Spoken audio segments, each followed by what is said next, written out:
अस्सलामुअलैकुम, आप देख रहे हैं समा। मैं हूं फवाद ज़ैदी और मैं हूं किरण आफ्ताब। बड़ी खबर, बड़ा मामला अंजाम को पहुंचा।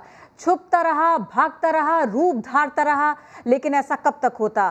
कानून के शिकंजे में वो शख्स आ ही गया। मोटरवे ज़्यादती केस का मरकजी मुल्जिम आबिद मली 33 रोज़ बाद बिलाखिर पकड़ा गया। पुलिस के मुताबिक मुल्जिम को जदीद टेक्नोलॉजी की मदद से पकड़ा गया है। मुल्जिम ने इब्तदाई तफ्तीश में इतराफ़ जुर्म कर लिया है। रिमांड के लिए आज उसे अदालत में पेश किया जाएगा। रियाज अहमद की रिपोर्ट। मोटरवे ज्यादती केस का मरकजी मुल्जिम आबिद मली आखिरकार पुलिस के हत्थे चढ़ गया। खातून से इज्तिमाई ज्यादती का मरकजी मुल्जिम CIA मॉडल टाउन ने गिरफ्तार किया। DSP CIA हसनैन हैदर के मुताबिक मुल्जिम को जदीद टेक्नोलॉजी का इस्तेमाल करते हुए फैसलाबाद से गिरफ्तार किया गया, जबकि SSP इन्वेस्टिगेशन का दावा है कि मुल्जिम को पुलिस ने लाहौर के इलाके से पकड़ा। फैसलाबाद से गिरफ्तार किया है या मांगा मंडी? नहीं, इधर लाहौर के इलाके से। लाहौर के डिस्ट्रिक्ट लाहौर की। लेकिन आपको भी ना, क्योंकि वो कह रहे थे कि फैसलाबाद से गिरफ्तार किया। मैं आपको मुझे डिटेल इस टाइम नहीं बता सकता। DIG इन्वेस्टिगेशन, SSP इन्वेस्टिगेशन और DSP CIA पर मुश्तमिल टीम मुल्जिम आबिद से तफ्तीश कर रही है। मुल्जिम को रिमांड के लिए आज अदालत में पेश किया जाएगा। उसका दोबारा DNA और पॉलीग्राफिक टेस्ट भी करवाया जाएगा। ज्यादती की शिकार खातून से मुल्जिम की शिनाख्त परेड भी करवाई जाएगी। ज्यादती केस का दूसरा मुल्जिम शफकत पहले ही गिरफ्तार होकर जेल जा चुका है। रियाज अहमद, समा, लाहौर।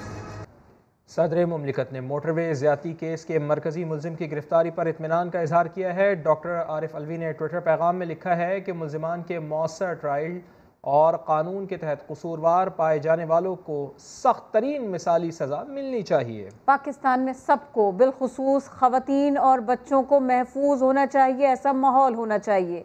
सदर मुमलिकत डॉक्टर आरिफ अलवी ने ट्वीट किया, मोटरवे ज़्यादती केस के मरकजी मुल्जिम की गिरफ्तारी पर इत्मीनान का इजहार किया। उन्होंने लिखा, मुल्जिमान के मौसर ट्रायल, कानून के तहत कसूरवार पाए जाने वालों को सख्त सज़ा मिलनी चाहिए, मिसाली सज़ा मिलनी चाहिए। पाकिस्तान में सबको और ख़ास तौर पर ख़वातीन और बच्चों को महफूज होना चाहिए, ऐसा माहौल होना चाहिए।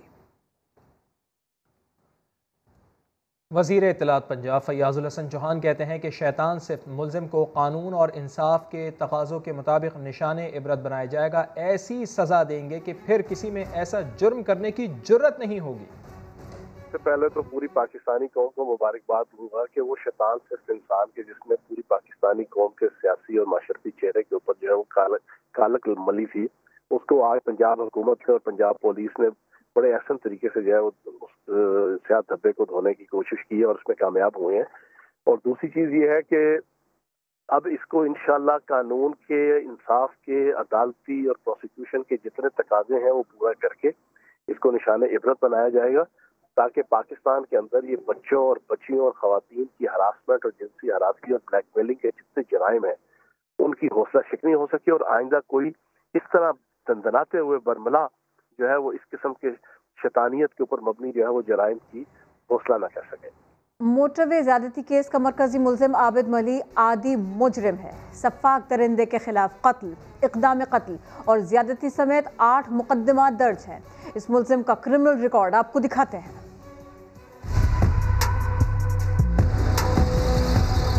खातून को बच्चों के सामने ज्यादती का निशाना बनाने वाला मरकजी मुल्जिम आबिद आदि जराइम पेशा है। मुल्जिम आबिद पहले भावल नगर के गांव फोर्ट अब्बास के चक 200 साल कार रिहायशी था, जहां इसके खिलाफ कत्ल, इक़दाम कत्ल, चोरी, डकैती और ज्यादती समेत 8 मुकदमा दर्ज हैं। 2013 में आबिद ने 4 साथियों के साथ मिलकर मां और बेटी को ज्यादती का निशाना बनाया। पंचायत ने मुल्जिम और साथियों को गांव से निकाल दिया था। फोर्ट अब्बास के एक रिहायशी ने समा से गुफ्तगू में मुल्जिम आबिद के जराइम की दास्तान सुनाई। डकैतियां वगैरह तो इनका आम रूटीन था। कल इसने अपनी बहन का भी कत्ल किया था। इसे ये आबिद अली जो है, इसने ये इनके जो वालिद हैं, इन्होंने मतलब ये हमारे गाँव में ना 25 एकड़ रकबा है, उसके ऊपर 30 साल इन लोगों ने सब मिलके इन लोगों ने कब्जा किया हुआ था। मुल्जिम आबिद 6 माह से शेखुपुरा के करीब किला सत्तार शाह में रिहाइश पजीर था। इलाके के लोगों का कहना था कि आबिद से इनका ज्यादा मेल झोल नहीं था और उन्हें इसके जराए आमदन का भी कुछ पता न था।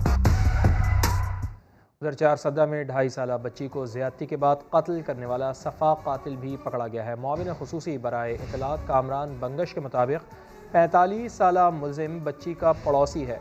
एजाज खालिद की रिपोर्ट। चारसद्दा की 2.5 साला बच्ची के साथ ज्यादती और कत्ल का वाकया, कातिल पुलिस के शिकंजे में। मुल्जिम को गिरफ्तार करके मीडिया के सामने पेश कर दिया गया। सूबाई मुआविन खुसूसी इत्तलात कामरान बंगश का कहना है कि 45 साला मुल्जिम लाल मोहम्मद बच्ची का पड़ोसी है।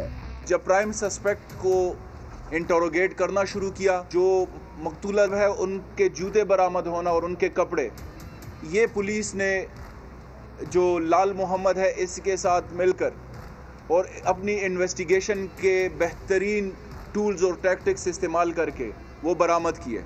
DPO चारसद्दा के मुताबिक मुल्जिम के मोबाइल से गैर इखलाकी मवाद भी बरामद हुआ। मजीद पूछगछ भी की जा रही है। ये जो बंदा है इसके पास बिल्कुल एक टैब थी, उसके अंदर ये सिम यूज नहीं करता था, लेकिन उस पर प्रॉपर पैटर्न लॉक लगा हुआ था।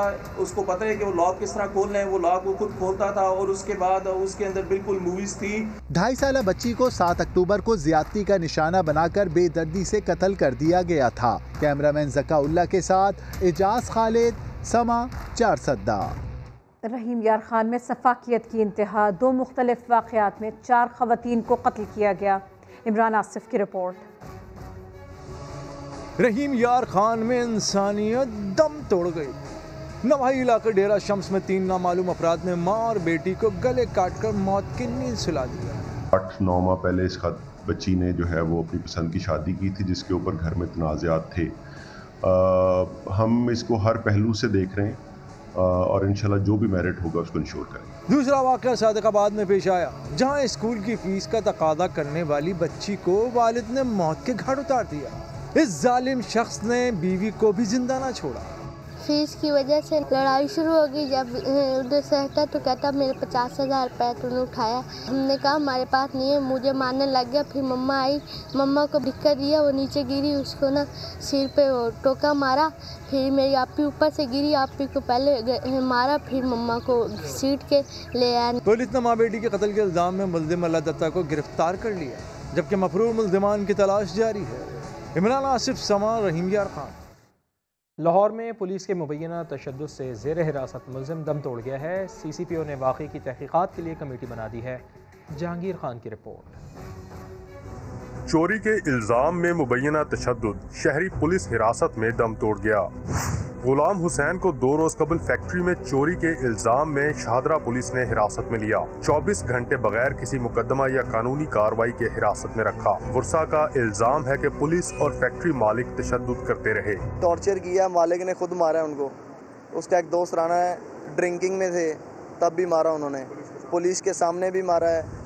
गुलाम हुसैन की हालत बिगड़ने पर उसे अस्पताल मुंतकिल किया गया, लेकिन वो जांबर ना हो सका। दौरान तफ्तीश हलाकत पर इंचार्ज समेत 3 पुलिस एहलकारों और फैक्ट्री मालिक के खिलाफ कत्ल का मुकदमा दर्ज कर लिया गया है। CCPO लाहौर ने वाक़े का नोटिस लेते हुए DIG इन्वेस्टिगेशन की सरबराही में इंक्वायरी टीम बना दी है। पोस्टमार्टम रिपोर्ट के बाद हकायक वाज़ेह होंगे। कैमरामैन खुरम फयाज के साथ जहांगीर खान, समा, लाहौर।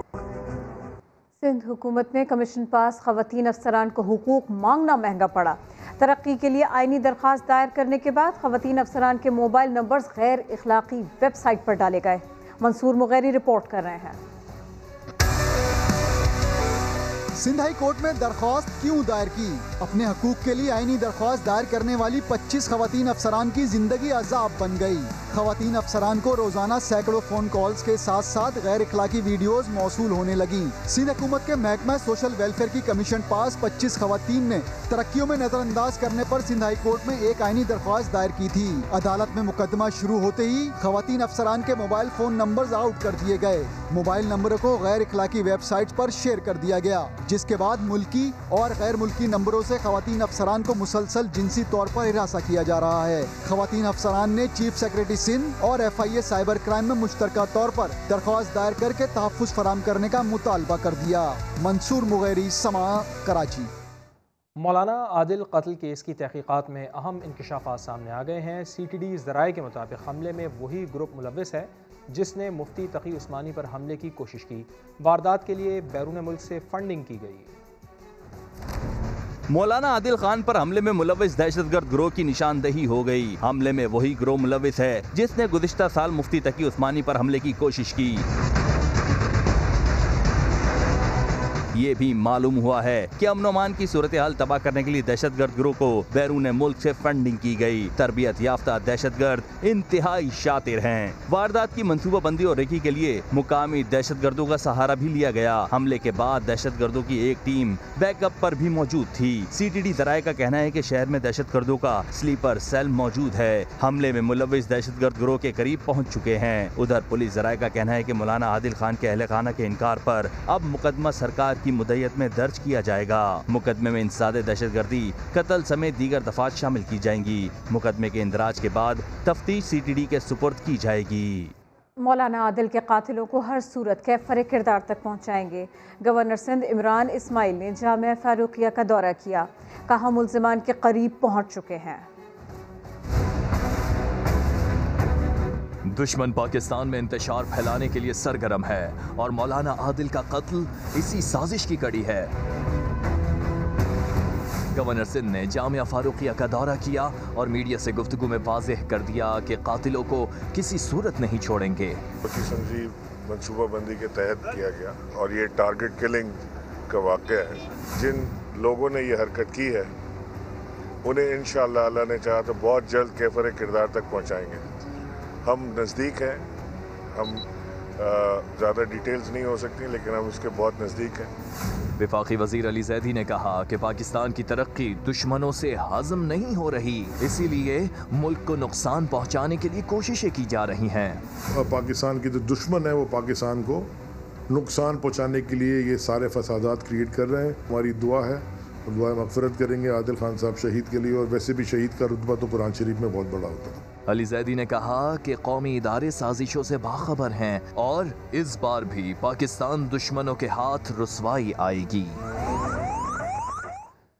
सिंध के वज़ीर तालीम सईद गनी ने मौलाना आदिल केस में शेख रशीद को शामिल तफ्तीश करने का मुतालबा कर दिया है। कहते हैं कि शेख रशीद से पूछा जाए कि उन्हें कैसे इल्म हुआ कि दहशत गर्दी होने वाली है। शेख रशीद ने कहा कि ऑपोजिशन जो जलसे कर रही है दहशत गर्दी भी हो सकती है, और उसके कुछ घंटों बाद ये दहशत गर्दी का एक बहुत बड़ा वाक़या कराची शहर में हुआ है। मैं मुतालबा करता हूँ कि शेख रशीद को शामिल तफ्तीश किया जाए, उसे पूछा जाए कि उसके पास वो कौन से ज़राए हैं, उसको किसने बताया है कि दहशत गर्दी ऑपोजिशन के जलसों में हो सकती है। अगर उसके इल्म में ये चीज़ें हैं तो उसको बताना चाहिए। जो दहशत गर्द तंजीमें हैं, जो गैर मुल्की ताकतें हैं, अगर वो ये कराना चाहती है तो शेख रशीद को पता है। अगर उनको पता है तो फौरी तौर पर इक़दामात हुकूमत ने क्या किए। चीफ जस्टिस जब साकिब निसार थे, उन्होंने एक ऐसी मुसीबत हमारे गले में डाली हुई है। उन्होंने कहा कि थ्रेट असेसमेंट कमेटी का बनाएं, और अगर किसी शख्स को सिक्योरिटी की ज़रूरत होगी तो पहले वो थ्रेट असेसमेंट कमेटी जो है वो इस बात का तयन करेगी और तय करेगी कि हाँ इसको सिक्योरिटी मिलनी चाहिए कि नहीं मिलनी चाहिए। चीफ मिनिस्टर के पास ये इख्तियार नहीं है कि वो ये ऐलान करे, ऑर्डर करे कि जी फलां आदमी को सिक्योरिटी दे दी जाए। और ये इतना बड़ा वाक़या हो गया जिसका इल्ज़ाम सिंध हुकूमत पर लग रहा है कि आपने सिक्योरिटी नहीं दी। मैं गवाह हूँ इस बात का कि उन्होंने हमसे सिक्योरिटी मांगी है। MQM रहनुमा आमिर खान ने मौलाना आदिल खान को सिक्योरिटी ना देने पर तशवीश का इजहार किया। उनका कहना था दहशतगर्द अनासर को बेनकाब करना हुकूमत की जिम्मेदारी है। वो शहीद के अहले खाना से ताज़ियत के बाद मीडिया से गुफ्तगू कर रहे थे। जहाँ वज़रा को ज़रूरत नहीं है वो एक एक दर्जन मोबाइलें साथ लेके घूम रहे होते हैं, और ऐसे जय्यद उलमा कि जिनकी खिदमात कभी फरामोश ना की जा सकें और जो पाकिस्तान के लिए अमलन इत्तेहाद बैनुल मुस्लिमीन के लिए कोशिशें कर रहे हैं, उनको आप सिक्योरिटी फराहम ना करें, ये बड़ी अफसोसनाक बात है। और हुकूमत सिंध को और वफाक को सबको इस बात का नोटिस लेना चाहिए और तमाम उलमाए कराम को उनको सिक्योरिटी फराहम करना चाहिए और उसका कोई बंदोबस्त करें कि मज़ीद कोई ऐसा सानिया ना हो। कराची में नीपा चौरंगी के करीब दुकान में गैस सिलेंडर फट जाने से 6 अफराद झुलसकर जख्मी हुए। शाहनवाज अली कादरी की रिपोर्ट। कराची के इलाके नीपा चौरंगी के करीब बेनज़ीर बस्ती में वाक़े दुकान में यके बाद दीगरे 2 गैस सिलेंडर धमाके। इलाका मकीनों के मुताबिक दूसरे धमाके के साथ ही शोले आसमान से बातें करने लगे। मैं गली में था, पहला सिलेंडर फटा, मेरे को मालूम नहीं हुआ। दूसरा जब फटा, जब बाहर भागे तो यहाँ आग लगी हुई थी बहुत ज़्यादा। एक रिक्शे को भी लगी हुई थी आग। आतिशज़दगी के नतीजे में दुकान के करीब एक रक्षा भी जलकर खास्तर हो गया। ड्राइवर का कहना है कि रक्षा चंद दिन कबल ही किस्तों पर खरीदा था। मैं रक्षा खड़ा करके गया, 10 कदम आगे गया तो देखा जोरदार पीछे से धमाका हुआ पीछे देखा, तब उसका सिलेंडर फट गए। यही रक्षा भाड़े पे लिए हुए थे, यही चलाते थे, 1500 कमाते थे, अब इससे भी गिर गए, अब क्या कर सकते हैं। और हादसे के बाद फायर ब्रिगेड की एक गाड़ी ने आग पर काबू पा लिया। पुलिस का कहना है कि हादसा दुकान में गैस भरने के दौरान पेश आया। कैमरामैन मरगू हुसैन के साथ शाहनवाज अली कादरी, समा, कराची। इन सारे हालात में वज़ीर ख़ारिजा शाह महमूद कुरैशी ने कहा, पाकिस्तान आलमी सतह पर मज़मूम भारतीय बयानिए की सद्देबाब में कामयाब रहा है। भारत के झूठे प्रोपेगेंडे का जवाब देने के लिए वज़ारत ख़ारिजा में कश्मीर सेल बनाया गया।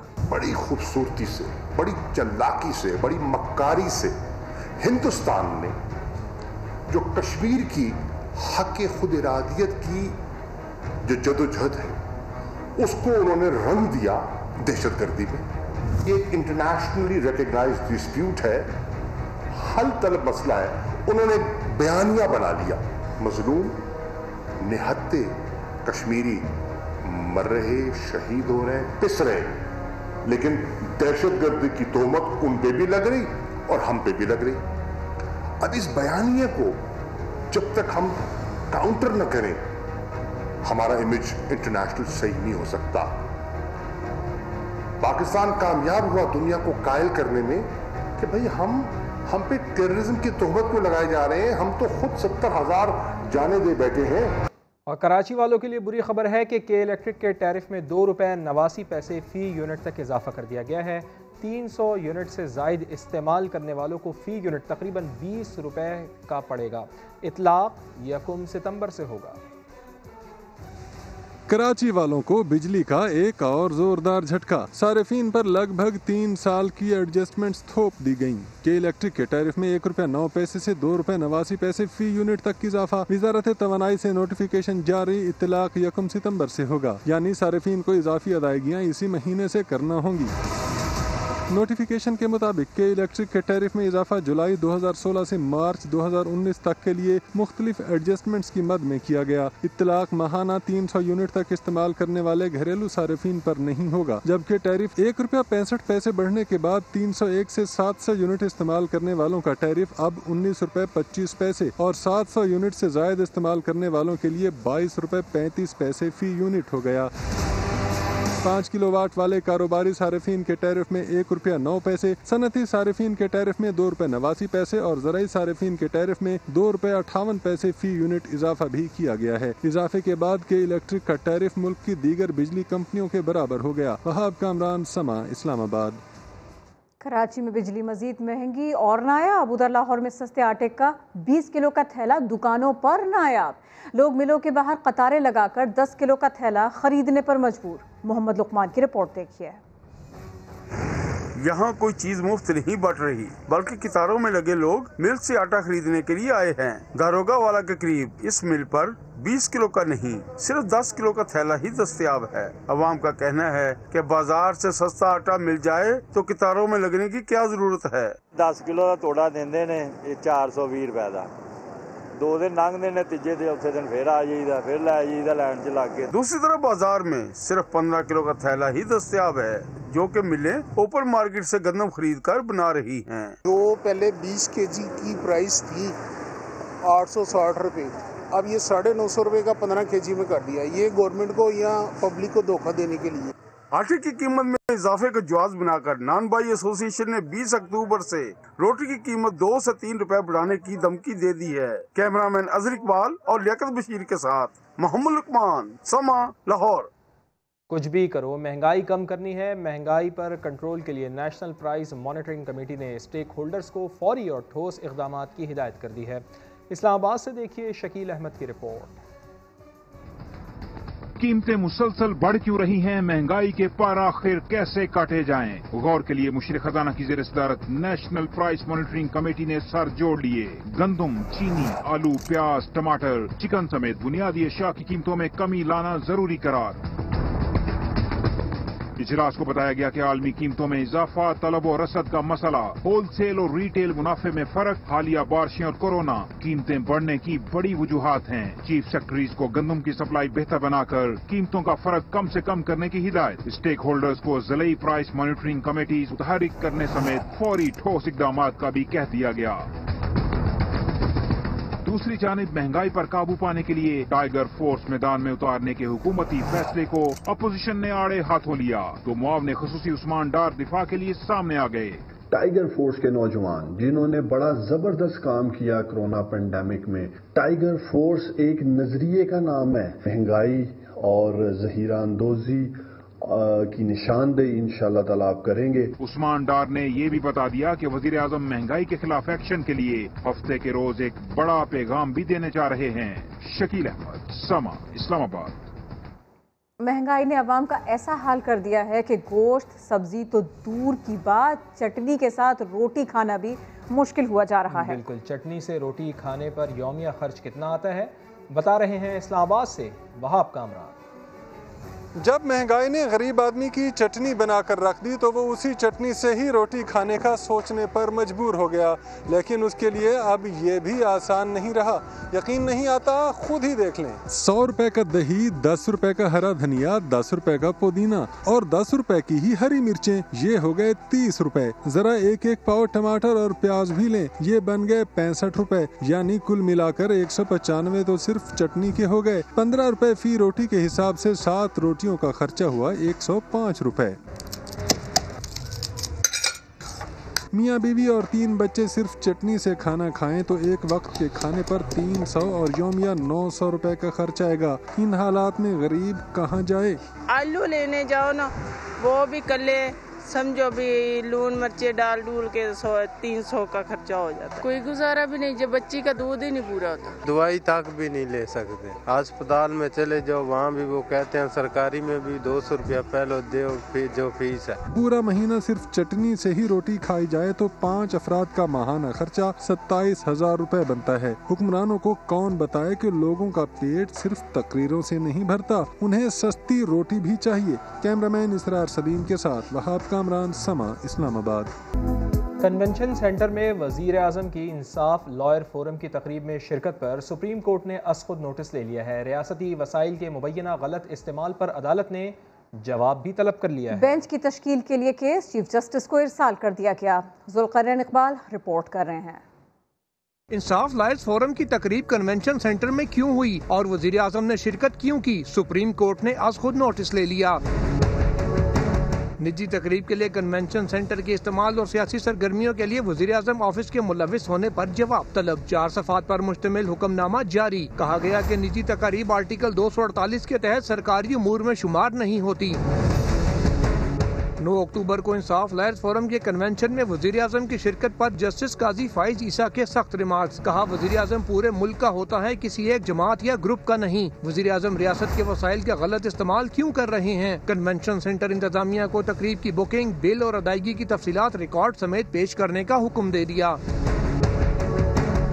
जस्टिस काजी फाइज ईसा ने कहा एडवोकेट जनरल पंजाब भी सियासी इज्तिमा में बैठे रहे। अदालत ने अटॉर्नी जनरल और एडवोकेट जनरल पंजाब को नोटिस जारी करते हुए जवाब मांगा कि क्या एडवोकेट जनरल के ऑफिस का सियासी इस्तेमाल हो सकता है। मामले पर बेंच तश्कील देने के लिए hukamnama chief justice supreme court को भी भिजवा दिया गया। अदालत ने पैमरा से तकरीब की मुकम्मल रिकॉर्डिंग, ट्रांसक्रिप्ट और कवरेज की तफसीलात तलब कर ली, जबकि मुआवनत के लिए पाकिस्तान बार और पंजाब बार काउंसिल को भी नोटिस जारी कर दिए। जुल्करनैन इकबाल, समा, इस्लामाबाद।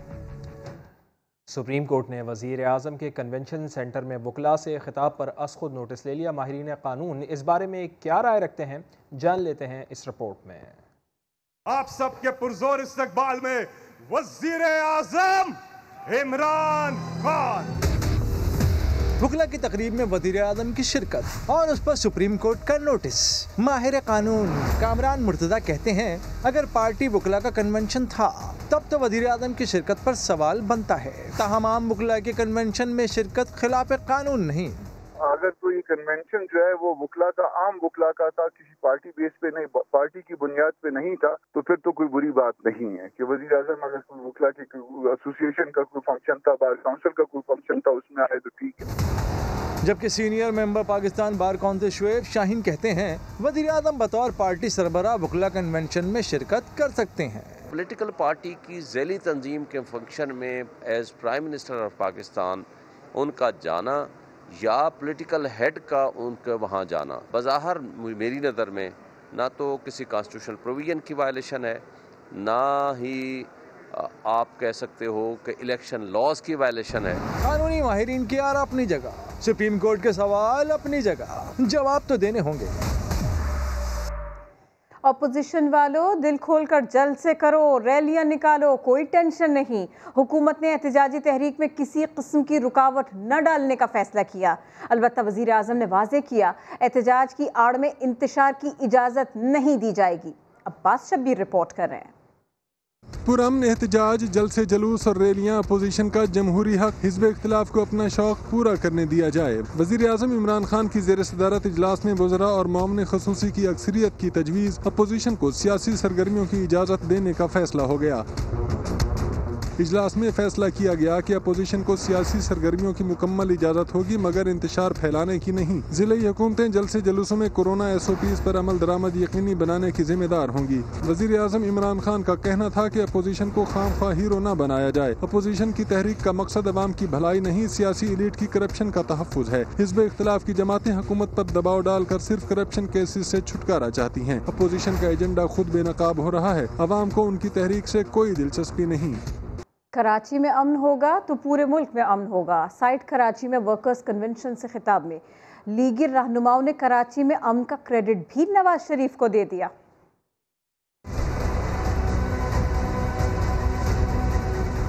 कराची में मुस्लिम लीग नून का वर्कर्स कन्वेंशन। इस मौके पर शाहिद खाकान अब्बासी का कहना था कि अगर कराची में अमन होगा तो पाकिस्तान में अमन होगा। ये शहर पाकिस्तान की दिल है, ये शहर पाकिस्तान की शाहरग है। अगर कराची में अमन होगा, कराची सुकून में होगा तो पाकिस्तान में भी अमन होगा। एहसन इकबाल शुरा से खिताब में बोले 2013 में पाकिस्तान नवाज शरीफ को मिला तो शहर में अमन व अमान की फिजा कायम कर दी। जिसने मुल्क से लोड शेडिंग खत्म की, मुर्दा मईशत को 3% से उठा के 5.8% पे पहुंचा दिया, उस हुकूमत को धांधली के साथ निकाल दिया गया। मोहम्मद जुबैर और मिफ्ता इस्माइल ने भी अपने ख्यालात का इजहार करते हुए 18 अक्टूबर को होने वाले PDMA के जलसे में कारकुनान को शिरकत करने की हिदायत की। कैमरामैन कासिम रईस और फैसल आगाही के साथ खुर्शीद आलम, समा, कराची। केबल ऑपरेटर्स ने पैमरा से इन हाउस चैनल्स पर कमेटी बनाने से मुताल्लिक वादा पूरा करने का मुतालबा कर दिया है। Chairman cable operators association Khalida Rain का कहना था पैमरा की जानिब से केबल ऑपरेटर्स से किए गए वादे पूरे नहीं हुए। मरकजी general secretary cable operators association Chaudhary Tahir Javed ने कहा केबल ऑपरेटर्स को इन हाउस चैनल्स पर कमेटी बनाने की यकीन दहानी कराई गई थी। कमेटी के क़याम तक केबल ऑपरेटर्स इन हाउस पैसे जमा नहीं करेंगे। सदर cable operators association Malik Furqan Ghayas ने कहा कि लाखों ख़ानदान इस कारोबार से वाबस्ता हैं, मसाइल हल किए जाएं, जल्द किए जाएं। और अब देखते हैं ऐसी कार जिससे नहीं चाहिए कोई ड्राइवर, बस उंगलियों के इशारे पर दौड़ना ये शुरू कर देती है। नईम खान रिपोर्ट कर रहे हैं। नाइट राइडर इन सरगोधा। हॉलीवुड की दुनिया में बगैर ड्राइवर के चलती कार अब सरगोधा की सड़कों पर तैयार है ये शाहकार। हॉलीवुड की फिल्म में डेविड की कार बोलती है, सरगोधा के करीम अली की कार उंगलियों के इशारे पर दौड़ती है। मोबाइल पर कंट्रोल होने वाली इस कार को बनाने में करीम अली ने ज्यादा अरसा नहीं लगाया, महज 3 लाख का खर्चा आया और 7 माह में कर दिखाया। रेंज तकरीबन अभी तकरीबन 10 मीटर्स तक है, तो अभी हम इनिशियल है, अभी ये प्रोटोटाइप है, तो हम इसके ऊपर वर्क कर रहे हैं और मजीद इसकी रेंज बढ़ाएंगे। अब करीम अली बगैर ड्राइवर के चलती इस गाड़ी को सड़क पर लाकर सबको हैरान कर देना चाहते हैं। मैकेनिकल, इलेक्ट्रिकल, इलेक्ट्रॉनिक्स और सॉफ्टवेयर का कॉम्बिनेशन। हॉलीवुड फिल्म में अगर कार ले जाते थे चोर तो गाड़ी खुद उन्हें पुलिस के पास आती थी छोड़। इसी तरह करीम अली को भी नहीं दे सकता कोई फरेब, क्योंकि हाथ की उंगलियों पर है गाड़ी का ब्रेक। कराची के शहरी होशियार, महकमा मौसमियात ने हीट वेव अलर्ट जारी किया। ये भी बताया कि मौसम सरमा नवंबर के वस्त से शुरू होगा। खुर्शीद आलम की रिपोर्ट। अक्टूबर में मई का गुमान सूरखें दिखाने लगा। महकमा मौसमियात ने खबरदार किया है कि एक हफ्ते तक हीट वेव जारी रहेंगी और पारा 38 से 40 डिग्री तक जा सकता है। दोपहर के औकात में पड़ने वाली शदीद गर्मी ने शहरियों के पसीने छुड़ा दिए। गर्मी तो खत्म होने का नाम ही नहीं। अब तो लग रहा है कि अब पूरे साल ही गर्मी रहा करेगी। थोड़ा मौसमियाती तब्दीली हो गई है, इस वजह से नहीं आ रही। सर्दी का तो काफ़ी टाइम से हम इंतज़ार कर रहे हैं। गर्मी जो है दोबारा जोर पकड़ रही है, लोगों को एहतियात करनी चाहिए। महकमा मौसमियात के मुताबिक हवा में नमी का तनासुब कम होने की वजह से गर्मी के साथ साथ मौसम भी खुश्क रहेगा। नवंबर के वस्त से रातें सर्द होना शुरू होंगी, जबकि दिसंबर में कराची वाले भरपूर सर्दी का मजा ले सकेंगे। कैमरामैन आतिफ कुरैशी के साथ खुर्शीद आलम, समा, कराची। ब्रेक के बाद होंगी हेडलाइंस।